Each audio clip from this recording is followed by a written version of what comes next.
a concealed chamber, a corrupted memory card, a 8-year-old allegation of poisoning, and a queen facing the greatest credibility crisis of her reign. In August 2025, a quiet heritage project sanctioned by the Crown was meant to preserve the architectural legacy of Britain's oldest royal estates. But what began as a routine AI-based structural scan at Raymill House, Queen Camilla's private residence has now triggered what insiders call the most serious internal investigation since Diana's death. According to confidential sources, a sealed box was discovered beneath the kitchen floor, inside a 19th-century tilework anomaly. Hidden within was a memory card engraved with Princess Diana's personal emblem, a stylized D interwoven with a rose. Days later, Princess Anne, overseeing the pilot scanning initiative, privately confirmed the artifact's authenticity. What she found on the card, multiple high-level royal insiders now reveal, contained encrypted diary entries and personal recordings from Diana, specifically regarding an alleged poisoning attempt at a 1995 private event.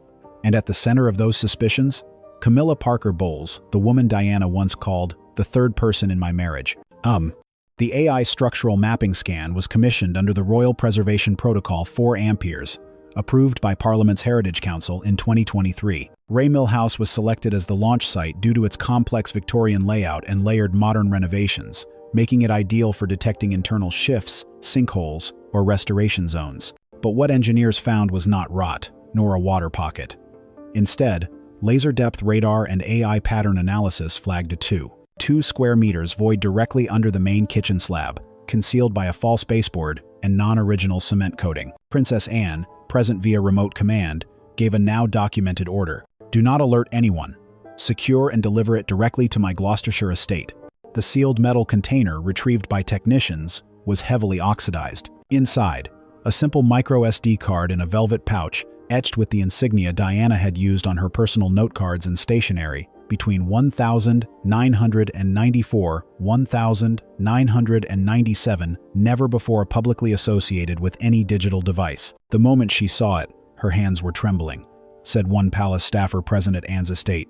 She didn't speak for several minutes, just stared at the emblem, then quietly said, "Diana never left us."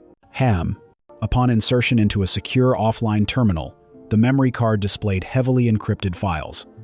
According to cyber forensics firm Locke & Bishop, consulted independently by Anne's team, the encryption methods resembled hybrid symmetric algorithms available only through military-grade custom systems during the late 1990 seconds. Decrypting took 11 hours, and what emerged was damning. A voice memo reportedly recorded by Princess Diana on the 17th of August 1995, shortly after attending a private dinner at a Windsor-affiliated property. The wine had a smell I didn't recognize, bitter, metallic. I only pretended to sip. I poured the rest down the side of the pot when no one was watching. Later, I felt disoriented. The man serving drinks was named Jimmy. I later learned he was distantly related to Camilla. Cross-referencing data from royal employment logs confirms that a server named James Woodward, dismissed in September 1995, shares familial lineage with the Bowles family through an unpublicized branch based in Norfolk. Within 3 weeks of the 1995 incident, James reportedly relocated to Australia, with a confirmed £2.1 million transfer registered under a shell firm in Perth. By the 16th of August 2025, less than 36 hours after the card's discovery, intelligence networks inside the palace flagged an unauthorized intrusion attempt at Anne's private residence. 3 individuals, 2 male and 1 female, infiltrated the Gloucestershire property at 2:11 a.m., using jammers and old staff access override codes. The operation was thwarted when a floor sensor activated the perimeter alert system. 2 intruders were apprehended. The third, later identified as Harold Byers, a former bodyguard dismissed under confidential circumstances in 2018, was found hiding in the rear garden. Under interrogation, Byers confessed, "I was instructed to retrieve the box directly. I was promised a clean slate. They said it was the only way to stop what's coming. The instructions came from Raymill." Though no public statement has been made, Queen Camilla's legal team quietly issued non-disclosure orders to 3 longtime staffers at Raymill House just 2 days after the break-in. Simultaneously, construction permits were rushed through to begin kitchen renovation and foundation sealing, signed under Royal Household Property Office Protocol C-19, which allows emergency works to proceed without parliamentary oversight. Anne, meanwhile, activated her inner circle retired guards from the Elizabethan era, MI, 5 trained digital specialists, and palace historians.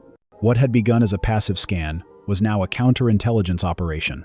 The public, as of publication, remains unaware of the events at Raymill, but internal dynamics within the royal family have shifted dramatically. Prince William has reportedly gone dark, neither affirming nor denying involvement.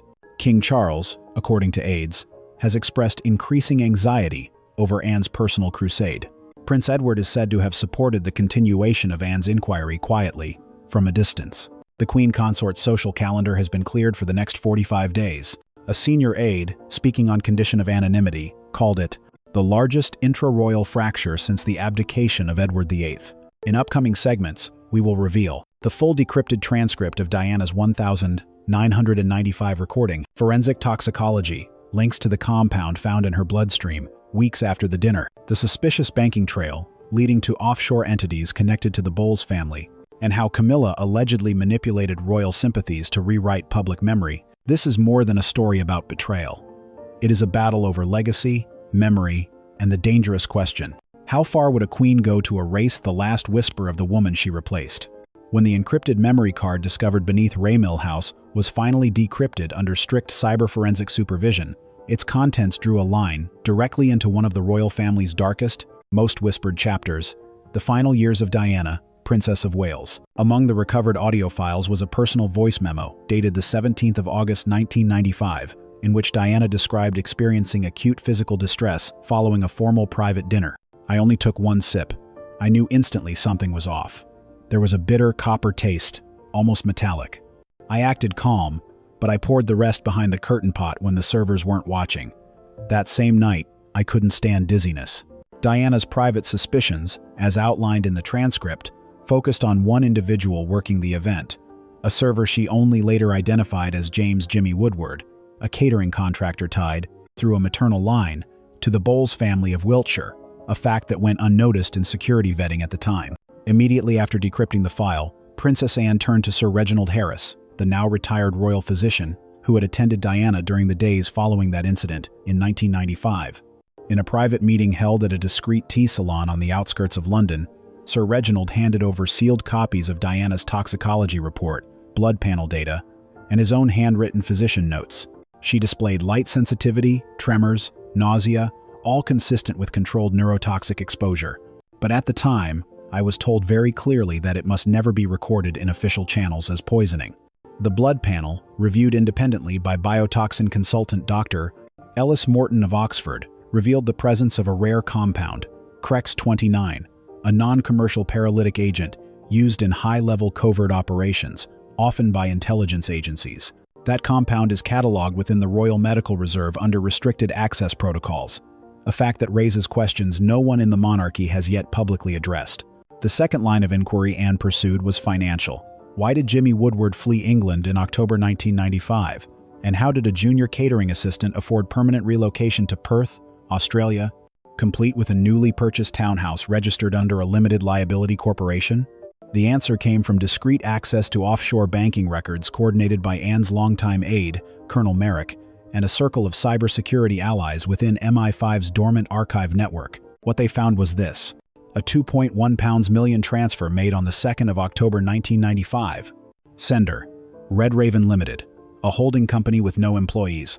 Registered address: a solicitor's office in Sussex used previously by Camilla Parker Bowles's legal trust. The money trail was then cut. Red Raven Limited was dissolved quietly in 1996. As mounting evidence was presented to Anne, and now cross-verified by 2 former Crown Office accountants, the same question lingered in every mind. Was Camilla directly involved? Motive: Diana was still legally married to Prince Charles.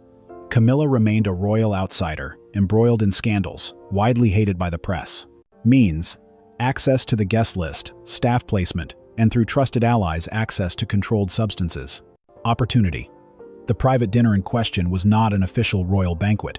It was a discreet donor event, arranged through Clarence House, and Camilla was among the unofficial coordinators. But in legal terms, no single piece of evidence definitively proves criminal intent. That is precisely the dilemma Princess Anne now faced, and the weight of this burden is what drove her to launch a formal counterintelligence protocol inside the palace. Realizing the full significance of the memory card and its content, Anne took decisive action. She relocated the original card from her Gloucestershire estate to a Cold War-era royal bunker outside London, known only to select members of Queen Elizabeth II's personal command team. The data was uploaded into a zero-access, air-gapped network with round-the-clock encryption monitoring. 5 retired royal guards, all personally vetted by Anne during her time overseeing national defense charities, now rotated shifts protecting the card's physical location. "This is no longer about family rivalry," Anne reportedly said. "This is about what the Crown is willing or unwilling to cover up."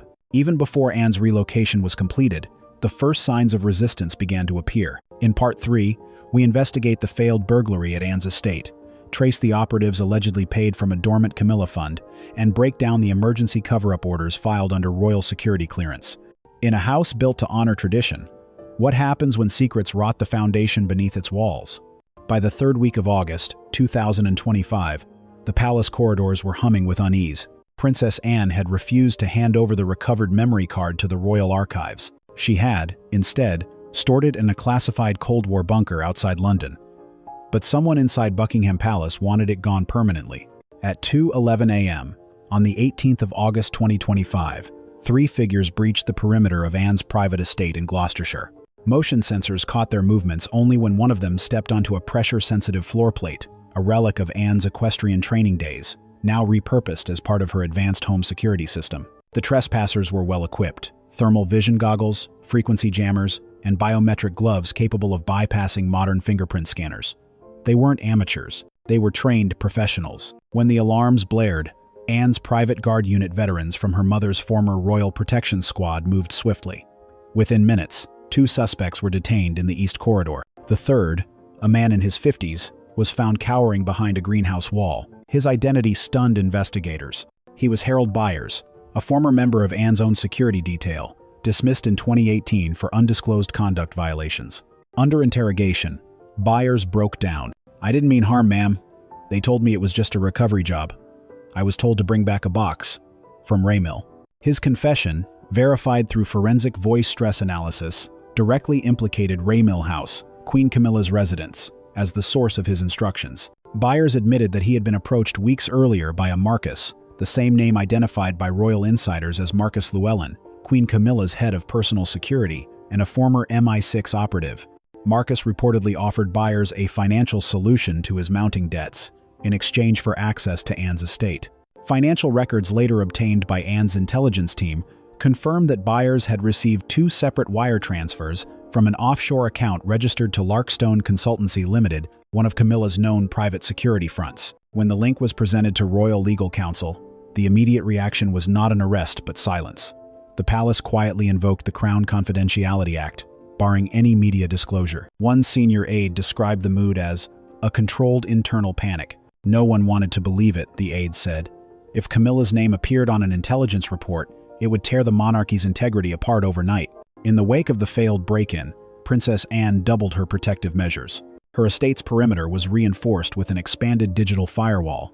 An MI5 cyber preservation task unit discreetly placed 3 undercover officers on rotation. Behind closed doors, Anne summoned her trusted allies: Colonel Merrick, retired defense attaché, to oversee security protocol; Dr. Ellis Morton, forensic cryptographer, to continue decrypting Diana's files; Sir Reginald Harris, the retired royal physician, to authenticate the medical records.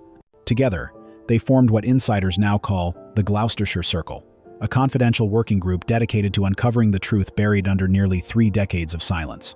Their first priority: safeguard the memory card's unaltered data. Their second: identify how Camilla learned of its existence so quickly. The answer, they suspected, lay in a digital leak inside the Royal Data Preservation Project, the AI architectural scanning initiative that had discovered the hidden chamber in the first place. While Anne reinforced defenses, Raymill House turned into a fortress.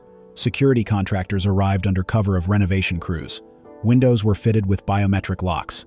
Staff members were dismissed without notice. And within those sealed walls, Queen Camilla convened her private council. Eyewitnesses describe her demeanor as ashen but calculating. The Queen reportedly spent hours pacing her drawing room, muttering, "She's found it. She's really found it." Camilla knew that if Anne possessed Diana's unaltered files, her decades of effort to rehabilitate her public image could collapse overnight. The monarchy's fragile public trust, already shaken by past scandals, would not survive another revelation tied to Diana. Her decision was swift. She ordered Marcus to erase every trace of the Raymill discovery from the Royal Heritage database. That night, servers were quietly wiped, backups overwritten, and AI mapping logs deleted under the pretext of data redundancy errors. By late August, the atmosphere inside Buckingham Palace had turned glacial. King Charles reportedly pleaded with Anne to pause her investigation until internal verification could be completed. Anne refused. "Truth doesn't wait for royal approval," she replied, according to a source close to her security aide. Her defiance marked a turning point. For the first time in decades, a serving member of the royal family had openly defied a sitting monarch, and the queen consort not for power, but for moral conviction. Behind the palace facade of unity, two camps quietly formed.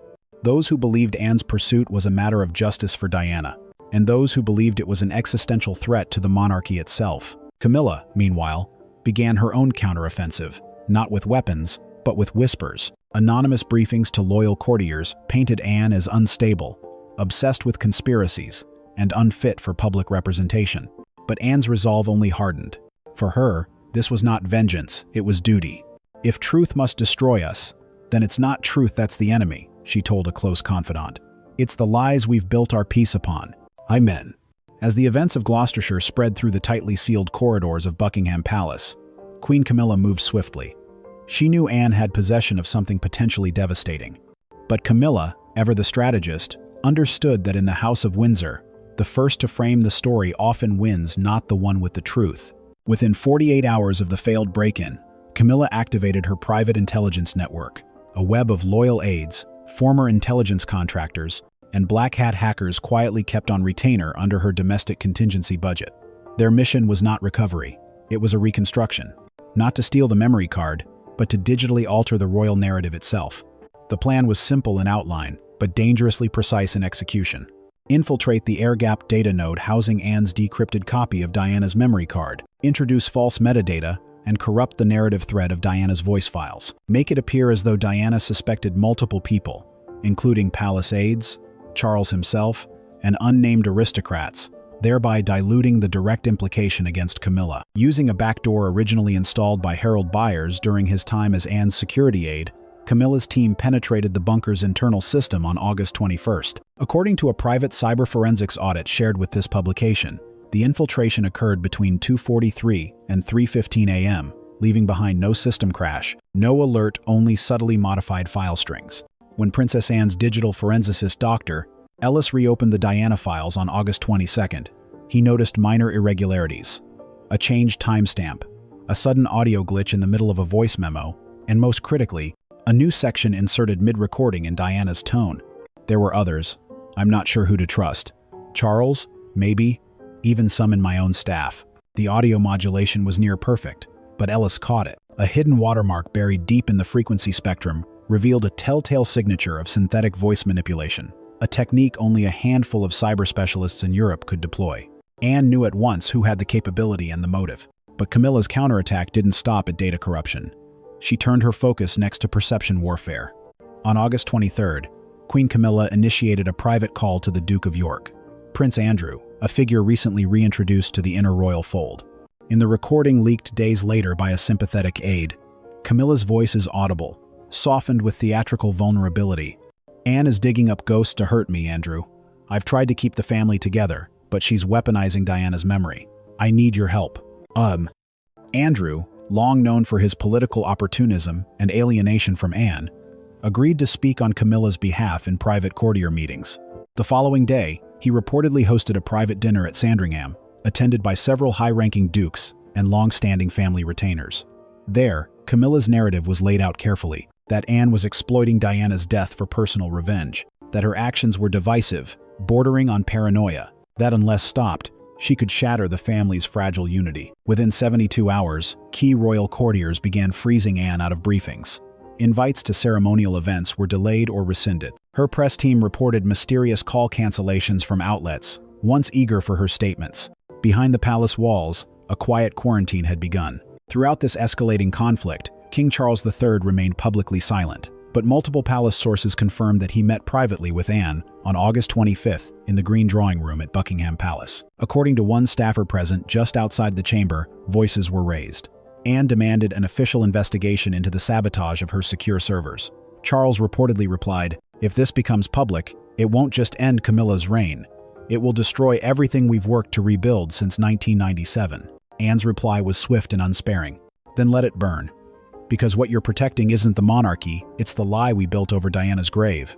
Alls. The meeting ended with no resolution. Charles, stricken by internal conflict, began canceling appearances. His physicians reportedly noted a spike in his blood pressure. But he refused to act, unwilling to confront his wife or fully back his sister. Camilla, meanwhile, tightened her emotional narrative. On August 26, she staged a highly choreographed charity appearance in Bath, flanked by children's hospice workers and wearing a soft lavender coat, a clear contrast to Anne's increasingly militaristic image in the press. The next day, a sympathetic royal columnist at the Times published an editorial titled, "The Queen Who Endures: Camilla's Quiet Grace Amid Family Storm." Leaked excerpts from palace insiders appeared in multiple broadsheets. Anne has always carried a grudge. Camilla has been nothing but supportive of Charles's vision. It's time we stop relitigating Diana. The strategy worked. Public sentiment previously wary of Camilla softened temporarily. Royal watchers began questioning whether Anne's campaign was more personal than principled. In late August, Princess Anne stood in her private study at Gloucestershire, watching a live feed from the secure bunker where the original, unmodified copy of Diana's memory card had been kept offline since the breach. She gave the order, "Restore the raw files, line by line. I want every altered frequency pulled and scrubbed." 3 digital forensics officers began working around the clock, using advanced quantum hash restoration methods. It would take them 48 hours, but the original data, they believed, could be restored without digital drift. As Camilla's version of history cemented itself in the public imagination, Anne worked in silence, fury smoldering behind her eyes.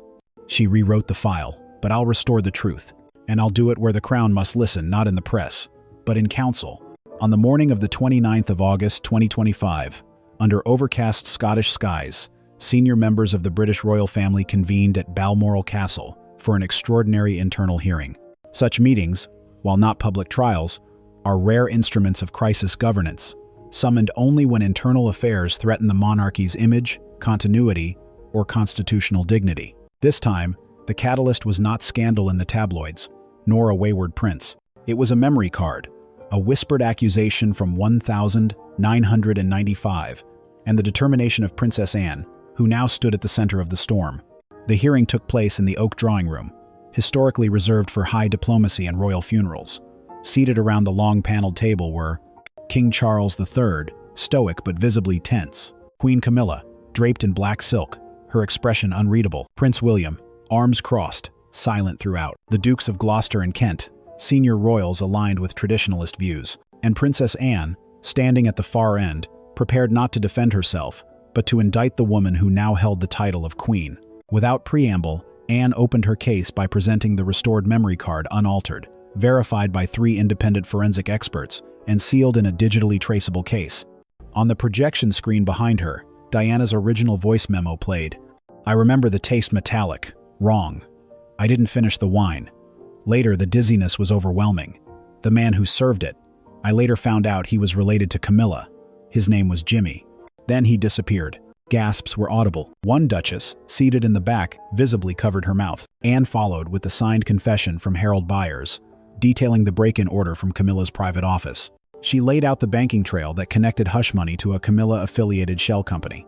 Then, she produced the toxicology report from 1,995 confirming traces of a rare compound consistent with neurotoxins used in espionage. Queen Camilla, until that moment composed, finally broke her silence. "This is all circumstantial," she said sharply.